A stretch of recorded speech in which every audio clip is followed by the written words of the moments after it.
الحمدللہ اللہ سبحانہ و تعالیٰ کا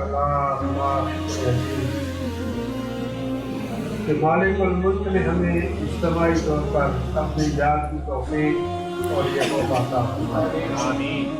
لاکھوں کروڑوں درود و سلام آقا دو جہاں محمد مصطفیٰ صلی اللہ علیہ وآلہ وسلم کی ذات اقدس کا جن کے دوپہر مالک الملک و فرمان۔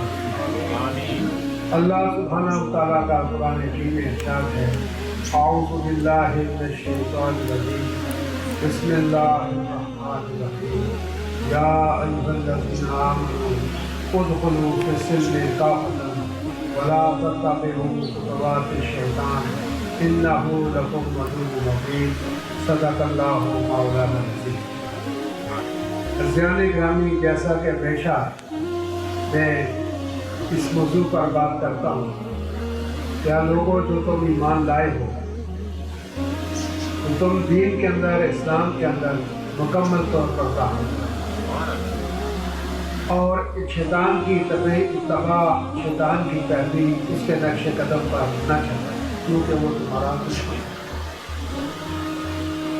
کیونکہ اللہ سبحانہ و تعالیٰ نے یہ جو اپنی پاک کلام قرآن مجید نازل فرمائی ہے، اس کے اندر زندگی کا کوئی ایسا مرحلہ نہیں جو کچھ ہم اس دنیا میں دیکھتے ہیں وہ سب کچھ اس قرآن پاک کے اندر لکھا ہوا ہے کہ اللہ تعالیٰ کی مرضی اور منشا یہ کہ میری مخلوق یا صاحب ایمان والے لوگ وہ اس کے ہر طرف پر عمل پیرا ہو، تاکہ وہ اس زندگی کے اندر بھی سکون سے رہیں، آرام سے رہیں، مطمئن رہیں، خوش رہیں، اور ان کی اخروی زندگی وہ بھی قابل رشک ہو، ان کے بھی جنت میں ٹھکانے ہوں، جنت میں رہیں، اور دنیا اور آخرت میں وہ عزت پائیں، اطمینان پائیں اور سکون پائیں۔ کوئی بھی ماں کے پیٹ سے لے کے تو قبر میں جانے تک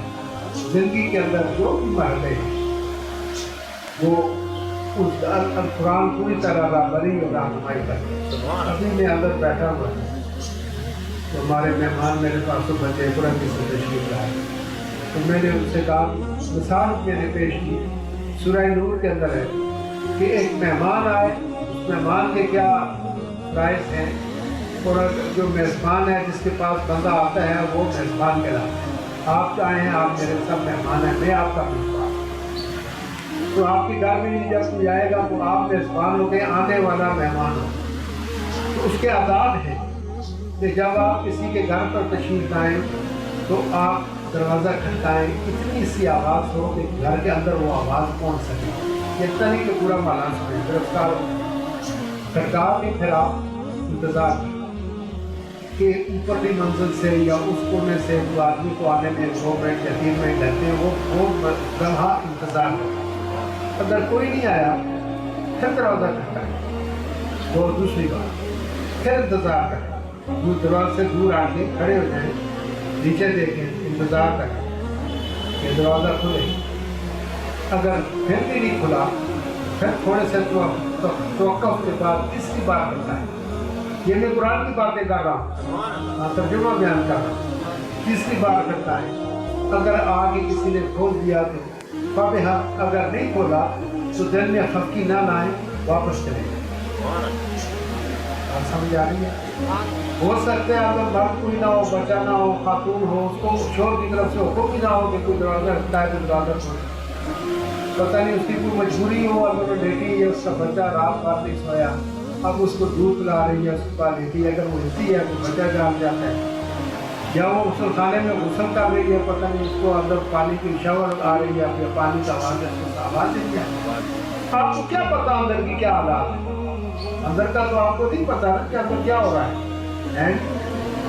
اگر وہ دروازہ کھول دیں، آپ کی پہلی کھٹکانے پر، دوسرے کھٹکانے پر یا تیسرے کھٹکانے کھول دیں، اندر داخل ہوتے ہی تم کو سلام پیش کریں، السلام علیکم۔ اس کے بعد میزبان کے پیچھے رہیں، جہاں وہ اشارہ کریں وہاں بیٹھیں۔ وہ اس روم میں، ڈرائنگ روم میں بیٹھک ہے، جو بھی ہے، اس کو صوفہ بھی لگا ہوا ہے، چارپائی بھی پڑی ہے، کرسی بھی ایک رکھی ہے, بوڑھا بھی رکھا ہوا ہے. وہ جس طرف اشارہ کرے صوفے کی طرف کرے, صوفے پر بیٹھتے ہیں. چارپائی کی طرف اشارہ کرے, چارپائی پر بیٹھتے ہیں. جس جگہ پر وہ بٹھانا چاہے آپ وہاں بیٹھیں. اور ہم جو کرتے ہیں اس کے برعکس کرتے ہیں. وہ جو دروازے کے اندر کرسی بیٹھ پڑی ہوتی ہے, ہم آتے ہیں, ہم مہمان اس پر بیٹھنے کی کوشش کرتا ہے. تو میزبان کہہ رہا ہے کہ بزرگوں چاچا جی آپ اس طرف نہیں میں یہاں ٹھیک, آپ بیٹھو. وہ گھر والے کو کہتا ہے تم بیٹھو تو صوفے پر, میں یہاں ٹھیک. اس کرسی پر جو دروازے کے سامنے ہو گھر والا بیٹھنا چاہتا ہے کہ میں یہاں بیٹھا ہوں, اگر چائے تیار ہو گئی, پانی تیار ہو جائے, شربت تیار ہو جائے, میرے گھر کی خاتون مجھے اشارہ کرے گی میں جاؤں گا, جا کے جو پانی لے کے آؤں گا, چائے لے کے آؤں گا, کھانے پینے کی چیز لینا, میرا بیٹھنا. یا کوئی بندہ آ گیا تو مجھے اٹھ کے جانا پڑے گا دروازے کے سامنے, میں اسی جا سکتا ہوں, اسی آ سکتا ہوں, مجھے یہاں بیٹھنا چاہیے. سمجھ میں بھی آتی ہے. بات یہ صحیح ہے کہ دروازے کے سامنے جو کرسی ہے گھر والا اس کے اوپر بیٹھے, لیکن وہ مہمان کہتا ہے نہیں میں بیٹھوں گا, آپ ادھر بیٹھے. تو جس کا آپ اس کو کہہ رہے ہیں بیڈ پر بیٹھے, کہتے ہیں آپ بیٹھے, میں یہاں ٹھیک. آپ کو یہ کس نے چاہتے ہیں؟ یہ عزم اسلام منع ہے. جہاں گھر والا بٹھائے وہاں بیٹھے.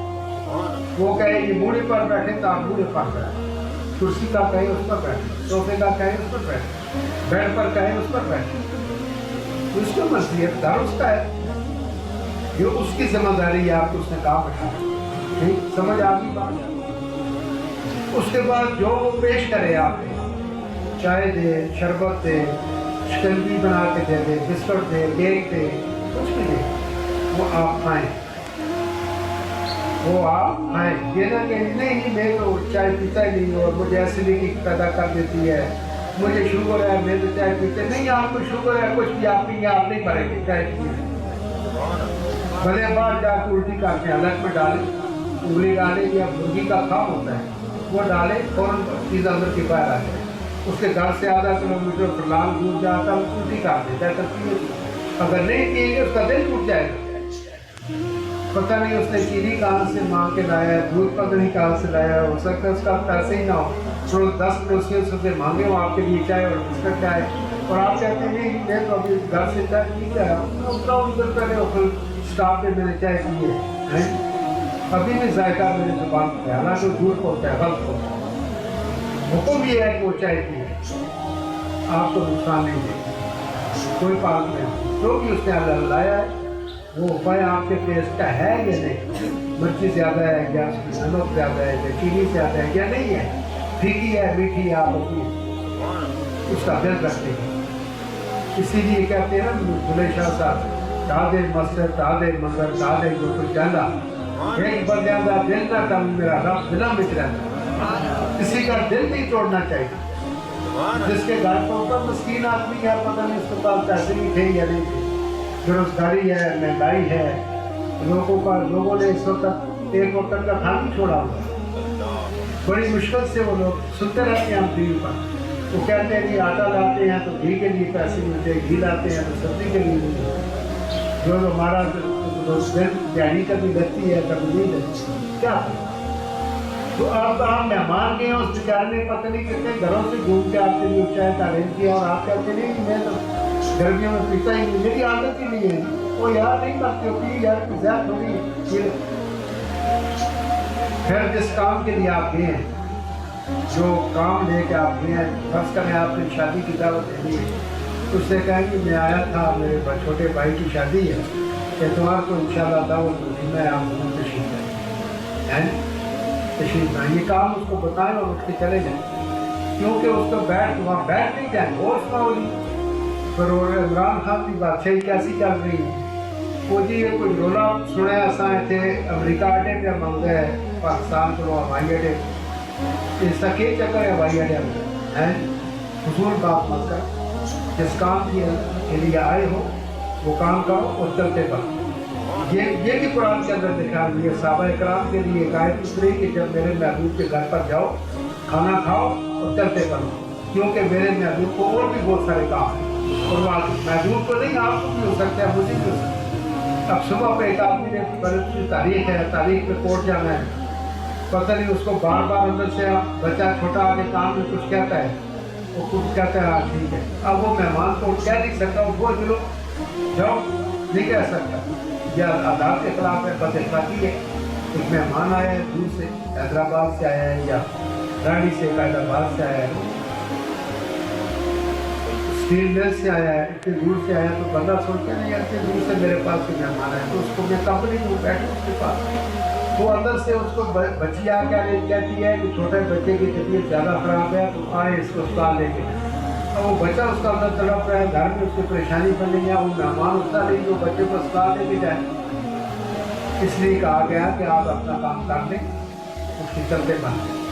تو اس نے اللہ تعالیٰ کی یاد, اللہ نے جو آیت نازل ہے اس کو لکھا ہے, اور اس کا احترام کو اللہ مخاطب کر کہتا ہے کہ جب تم کھانا کھا چکو تو پاؤں پھیلا کر بیٹھنا جایا کرو, میرے محبوب کے اور بھی بہت سارے کام. اس طرح آپ کے بھی ہو سکتے ہیں, میرے بھی ہو سکتے ہیں, ان کے بھی ہو سکتے ہیں. تو اپنا اپنا پروگرام ہوتا ہے, آپ کو نماز پڑھنی ہے یا کسی سے ملنے جانا ہے, کسی کے پاس فاتحہ خانی کے لیے جانا ہے, کسی بیمار کو دیکھنے جانا ہے, یا کچھ نہیں کرنا, سونا تو ہے, صبح جلدی اٹھنا ہے تو بیٹھ کے اگر وہ یہی کہتے ہیں اور سناؤ جی, اور سناؤ جی, پھر اور سناؤ, اور سناؤ, اور سناؤ, اور سناؤ, آپ 3 گھنٹے ضائع کرتے ہیں. تو میرا کہنا ہے یہ جو مثال فار ایگزامپل آپ کو بات بتائی ہے, اس طرح سے کوئی بھی معاملہ آپ کو اٹھا لے, آپ بالکل سوال لے کے لے آئے ہیں, کوئی بھی آپ کے ذہن میں ہو تو دیکھ کے جائے, میں آپ کو اس کا جواب عزم قرآن عزم حدیث آپ کو بتاؤں. کوئی بات ایسی ہے نہیں, کوئی شادی بیاہ کا مسئلہ ہو, اچھا ایون آپ اپنے گھر میں بھی جائیں تو پھر بھی دروازے میں آپ یہ نہ سمجھے کہ میرا اپنا گھر ہے, اندر آپ کی جوان بیٹی بیٹھی ہے, آپ کی بہو اندر بیٹھی ہے, وہ انہوں نے سر سے دوپٹہ اترا ہوا ہے, جو جب کپڑا ٹانگ سے اوپر ہے, جب وہ بچے کو دودھ پلا رہی ہے کپڑا اٹھا, آپ تھک جا کھڑے ہیں, یہ غلط بات ہے. اپنے گھر میں بھی جائیں تو آپ دروازہ بتا دیتے ہیں, پتہ چلے کہ گھر کا سربراہ یا سربراہ یا بڑا بھائی یا چاچا تو آ رہا ہے. تو میرے کہنے کا مقصد یہ ہے بچوں, جو میں آپ کو بتا رہا ہوں کہ کوئی بھی ایسی چیز نہیں جس کے اندر جو آداب زندگی, جو آداب معاشرت ہیں, وہ اس کے اندر ہوٹ ہیں, دیکھیں, اور ہم اس کے مطابق ہم چلتے نہیں. زندگی اس کے اندر حقوق و فرائض کا تذکرہ ہے. ہر اسلام ایک ایسا مذہب ہے, ایک ایسا دین ہے کہ اس کے مقابلے کا کوئی دین ہے ہی نہیں. اور فرض کرو آپ پانی پیتے ہیں نا, پانی تو حضور فرماتے ہیں کہ آدھا گلاس اگر تم پانی خود پیو تو آدھا درخت پہ ڈال, کیونکہ یہ درخت آپ کے سہن میں لگا ہوا ہے, آپ کو یہ چھاؤں دے رہا ہے, آپ کو یہ آکسیجن پرووائڈ کر رہا ہے, آپ کے گھر کی یہ خوبصورتی ہے, اس کے سہن کو اس نے ٹھنڈا بنایا ہوا ہے, اس پر چڑیاں آ کے بیٹھتی ہیں, اللہ کی تصویر جا رہی ہے, رونق ہے اس درخت کے ساتھ. تو اس کو اگر سہن آپ کے سہن میں ہے تو اس کو پانی اس کے اوپر پڑوسی ڈال کے ڈالے گا, آپ نے ڈالنا, آدھا گلاس خود پیو. سبحان اللہ, کیا بات ہے سرکار دو عالم کی. انہوں نے درخت کا بھی تحفظ کیا, کتے کا بھی تحفظ کیا, ہر چیز, چڑیا کا بھی تحفظ کیا. چڑی گھونسلہ بناتی ہے, اللہ بناتی ہے. تو وہ کہتے ہیں کہ یہ پتہ نہیں یہ چڑیا کا گھر ہے, تم اس گھر میں رہ رہے ہو, چڑیا کو مت پھر اس کو گھر بنا دو, اس کا حق ہے, اس کا حق ہے کہ وہ اپنا کام بنائے گی. گھر چڑیا بھی اللہ کی مخلوق ہے, اللہ سے تو بہت پیارا ہے اپنی مخلوق, بہت پیارا. ایک چونٹی کیا چیز ہے, چونٹی بالکل چھوٹی سی چیز ہے, چونٹی سے چھوٹی چیز کوئی نہیں ہے. تو اللہ کو یہ چونٹی بھی اچھی لگتی ہے کیونکہ اس کی یہ بھی اس کی مخلوق ہے. اس نے سورت کا نام سورہ نمل رکھا ہوا ہے, چونٹی کے نام پر آپ کے قرآن میں سورت ہے سورہ نمل. نمل مانا چونٹی. اور ایک اور بکری ہوتی ہے جو جالا بناتی ہے, اس کے ایک سورت قرآن کی اس بکری کے نام پر ہے سورہ عنکبوت. سمجھ آئی؟ اللہ کو اس بکری سے پیار ہے, اس چونٹی سے پیار, تخلیق تو اس کی ہے. اس نے یہ پرندے, جن انسان, حیوان, جو کچھ جنگلات میں آپ دیکھتے ہیں, زمین کے اوپر بھی چل رہے ہیں, چونٹیاں چل رہی ہیں, چھپکلیاں چل رہی ہیں, چوہے چل رہے ہیں, ہر کتے بلیاں چل رہی ہیں, اسی کی مخلوق ہے سارے. اس کے فوراً سے اس کے ہر چیز کا اللہ نے تحفظ کیا ہے. تو عزیزان گرامی, قرآن حکیم کو پڑھنا چاہیے, اس کے معنی و مطالب کو سمجھنا چاہیے, اور اپنی زندگی کو اور اپنے آنے والی اولاد کو, اپنی نسل کو اس قرآن کی ہدایات کا اور نبی پاک صلی اللہ علیہ وسلم کی سنت کی, کیونکہ حضور علیہ السلام قرآن کا جو عملی چیز ہے عملی وہ حضور پاک کی زندگی ہے. آپ نے جو کچھ بھی کیا، کیونکہ سورہ نجم میں اللہ تعالیٰ فرماتا ہے کہ میرا محبوب اپنی طرف سے جو بات کرتا ہے وہ وہی پاک کرتا ہے جو ہم اس کو بتاتے ہیں. تو جو اس کا مطلب وہ قرآن کی تشریح ہے، قرآن کا جو پریکٹیکل ہے وہ حضور نے کر کے بتایا اپنی امت کو، آپ کے لیے فرمایا. ہمیں اللہ سبحانہ و تعالیٰ توفیق دے کہ ہم قرآن حکیم پڑھیں، سنیں، اس پر عمل کریں. اور آقا دو جہاں کی جو سنتیں ہیں وہ بھی قرآن ہی ہے. سنت بھی کچھ نہیں ہے، قرآن ہی ہے. وہ قرآن جو عمل کر لے تو حضور کی سنت کہتے ہیں. جس حقیقت پوچھیں تو وہ بھی فرض. حقوق ایک کا حق دوسرے کا فرض، اس کا فرض اس کا حق. یہ حقوق و فرائض کی تو جنگ ہے. اگر ہم اپنے حقوق پورے کرتے رہیں جو بیوی کے حقوق ہیں، بچوں کے حقوق ہیں، والدین کے حقوق ہیں، پڑوسی کے حقوق ہیں، حق ان کا ہے اور فرض ہمارا ہے. جو ہمارا فرض ہے وہ ان کا حق ہے. اگر یہ انسان پورا کرتا رہے. اور حقوق و فرائض کا تعین کون کرتا ہے؟ تعین کہاں سے ہوتا ہے؟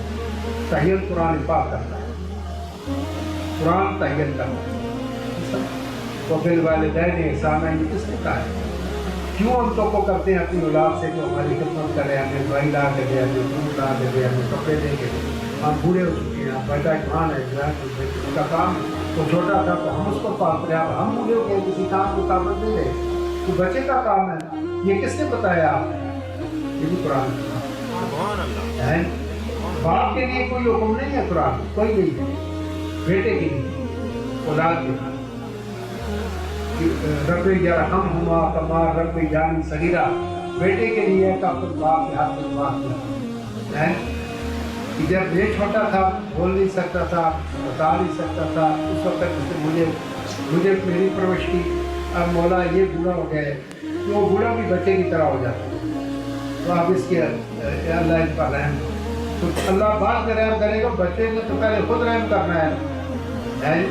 اور پھر کہا اف تک نہ کہو، اپنے والد کو اف نہ کہو. اف کا مطلب میں آپ کو سمجھا دوں، سنتے تو آپ بہت کہتے ہیں. اس کا مطلب یہ ہے کہ بچہ ابھی ڈیوٹی سے آیا، 6 گھنٹے کام کر کے کسی گھر میں فیکٹری میں پورا کام کر کے آیا. تو جب کچھ وہ باپ کہ شکر ہے یار تم آئے ہیں، یہ جو تیار میری دوائی کہنا. اب یہ نہ ہو میں 8 گھنٹے نوکری کر کے تو کالج پہ آنا تو پھر اب میں دوائی کرنے اس کو کہتے ہیں. اور سمجھ آ گئی سب؟ آپ سنتے رہتے ہیں اور لیکن ہمیں مانی مطالب کا پتہ نہیں ہوتا کہ اس کے یار بوڑھے ہو چکے ہیں، پوچھتے بھی نہیں ہیں یار اف کا کیا مطلب ہے کہ آپ نے باپ کو اف کا کرنا.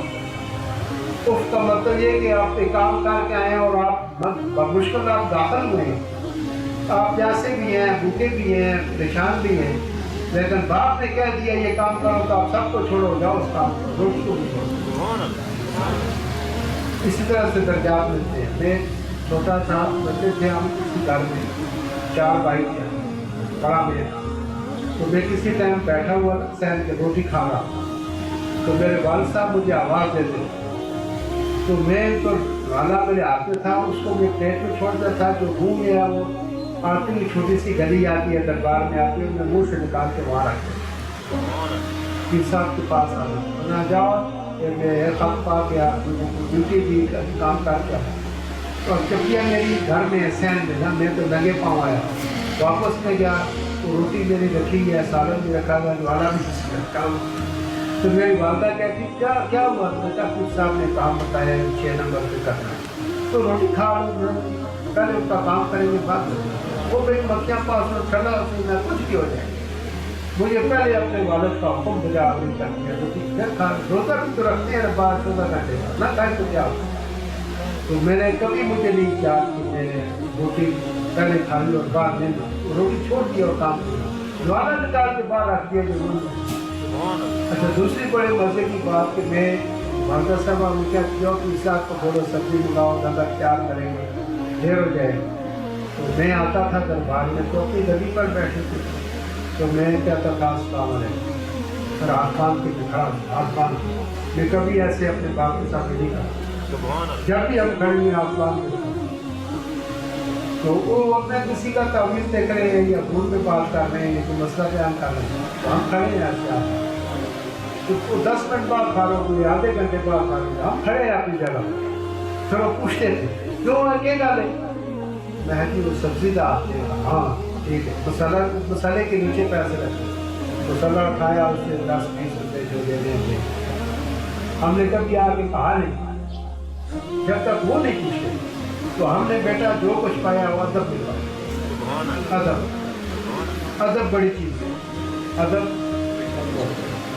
با ادب با مراد بے ادب بے مراد والدین کا ادب کرنا والدین کی عزت کرنا والدین کا احترام کرنا والدین کی خدمت کرنا جو بھی ہو سکے اس سے بڑی بڑھ کر کوئی چیز نہیں کہ یاد رکھنا اگر ماں کے قدموں کے نیچے جنت ہے سنتے رہے آپ سب سنتے ہیں ماں کے قدموں کے نیچے جنت ہے سنا ہے اس جنت کا دروازہ باپ ہے جس جنت میں آپ نے جانا ہے جو آپ کے ماں کے قدموں کے نیچے اس کا دروازہ باپ ہے جس شخص کے ساتھ باپ ناراض ہو جائے جنت بہت دور کی بات ہے جنت کی خوشبو بھی اس شخص کو نہیں آئی اور اللہ تعالیٰ نے باپ کی رضا میں اپنی رضا رکھی باپ کی رضا اللہ نے اپنی رضا رکھی باپ اگر ایک بات کہتا ہے آپ کو بیٹا ایسے کرو سمجھ جاؤ کہ اس میں اللہ کی رضا ہے اس کو کون اس کے دل میں ڈال رہا ہے جو امر آپ کو دے رہا ہے باپ آپ کو حکم دے رہا ہے وہ کہاں سے حکم آیا اس کو کیسے آیا یہ بھی بڑی دلچسپ بات ہے پھر کبھی بتاؤں گا تو وہ جو امر من اللہ تعالیٰ ایک آپ کو چیز ایک راستے پر لے جاتا ہے تو وہ آپ کو باپ کو زبان سے آپ تک وہ پیغام پہنچائے گا کیسے تو بڑا آپ اٹھتا ہے اذان ہوتی ہے تو کہتا ہے بیٹا اٹھو اذان ہو نماز پڑھو اب وہ نماز کس کی پڑھنی ہے اللہ کی پڑھنی ہے آگے وہ صلاۃ واپس کرتا تو روزے محشر میں بھی آئی بات رکھنا جو سفید داڑھی والے ہیں میری طرح بلی گیا کہ بیٹا اگر آپ کا جوان ہے نا تو آپ اس کو زبان سے کہہ دیں بیٹا اذان ہو گئی ہے نماز بس اس سے آگے نہیں کہتے اس سے آگے نہیں کہتے ہاں چھوٹا بچہ ہو اس کی طرح اس کو آپ سختی سے نہیں کہہ سکتے لیکن جو بچہ بالغ ہو بڑا ہو جوان ہو جائے وہ خود اپنے فیصلے کرتا ہے وہ اس کے اندر بچپن اس کا رخصت ہو جاتا ہے ماں باپ پھر اسے بچہ ہی سمجھتے رہتے ہیں لیکن بچہ نہیں ہے وہ اپنی ایک رائے رکھتا ہے اپنا ایک فیصلہ کرنا جانتا ہے تو کئی بچے کہہ دیتے ہیں جاؤ ابا جی سی پڑھو نہ میری قبر کو سی جا سو میں سب قبر انسان جاؤ سی پڑھو تو پڑھ دے انسان اس کو کہہ دیں آپ بیٹا اذان ہونے کے بعد تشریف لے جائیں بس کہہ کہ آپ چلے جائیں پڑھے نہ پڑھو روز محشر آپ سے یہ پوچھا جائے گا کہ تم نے اپنے بیٹے کو نماز کا حکم دیا تھا ہاں مولانا یہ جو کرامن کاتبین ہیں یہ کے پاس شہادت ہو وہ لکھا ہوا ہوگا آدمی ملک احسان اللہ نے اپنے بیٹے سے کہا تھا نماز تو کہیں گا آپ بری سے میں بٹ آپ نے اچھی ڈیوٹی کی ہے جاؤ تو بیٹا آ جاؤ پہلے میں کھڑے ہو جاؤ تم کو نماز کا حکم ملا کیوں نہیں کیا وہ حکم میرا تھا تم نے نماز میری پڑھنی تھی یا باپ کی پڑھنی تھی وہ تو آرڈر میرا تھا حکم میرا تھا مرضی میری تھی زبان تمہارے باپ کی تھی حکم تو میرا کیوں نہیں پڑھی تو عزیزان گرامی نوجوان بچہ ہو تو ذرا سنبھل کے اس کے ساتھ بات کیا اپنی پالیسی جو ہے وہ بچپن والی نہیں کال سو جاؤ تو سو گیا اٹھ جاؤ تو اٹھ گیا بیٹھ گیا اب وہ جوان ہو کیا ہے بچپن اسے چھوڑ دیا وہ ٹین ایجر میں آ گیا وہ اپنا فیصلہ کرتا ہے پہلے آپ شرٹ لے آئے ہیں اس کی قمیض آپ نے انتخاب ایک گھنٹے نام کو سونی لگتی ہے یہ جی میرون کلر کی پتلون ہے نا یہ چنگی لگتی ہے آپ نے انتخاب اب وہ سمجھدار ہو گیا اب وہ اپنا انتخاب خود کرے گا وہ کہے گا نہیں یہ تو میں نہیں چاہتا مجھے تو نیلے رنگ کی ضرورت ہے تو آپ نے تو لے کے دینی آپ اس کا احترام کریں اس کو نیلے رنگ کی دے کے دیں جو چاہتا ہے اس نے کسی دوست کو پہلے ہی دیکھی کہ دن میں آج اس کلر کی شرٹ ہو پینٹ ٹوپی ہوتی کیپ ہو اس کے بچے اب وہ نہیں آپ کا لایا ہوا لباس نہیں پہنے تو اپنی مرضی کا پہنے یہی بات ہے تو پاس ٹائم کافی ہو گئے تو ہم دعا کرتے ہیں اللہ سبحانہ و تعالیٰ ہم کو قرآن کی پڑھنے کی سننے کی عمل کرنے کی اللہ ہماری کتاب ہمیں نبی پاک صلی اللہ علیہ وسلم کے راستے پر چلنے کی آمین آمین الحمدللہ رب العالمین۔